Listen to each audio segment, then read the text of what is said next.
Қайырлы күн, құрметті көрермендер және әріптестер. Кәсіптеріңіз қалай жүріп жатыр ма? Машаллах, Алла берекесін берсін.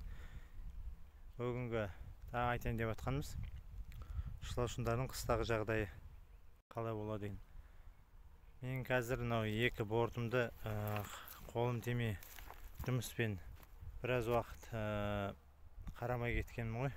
Былайша айтқанда үстінен азық тастамай, қысқа дайындамай, осылай бетінен үсіген, жаураған, ашып қарасам жоқ екен.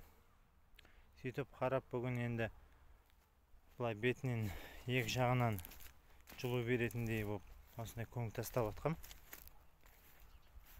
Осының ұзындығы 2 метр, биіктеген қолда келгенше үлкейтіп. Ендігі қызық мынандай екен, шылаушындар қарамасаң өкпелеп жердің астымен кетіп болады екен.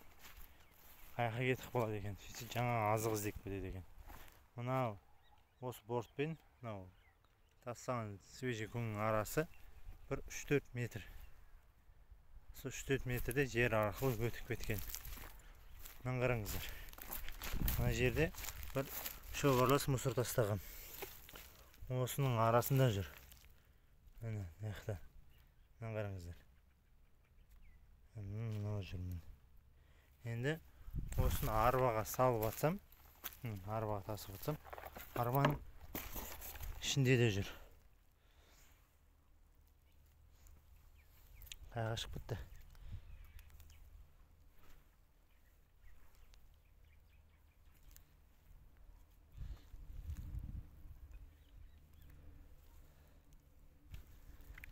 Міне.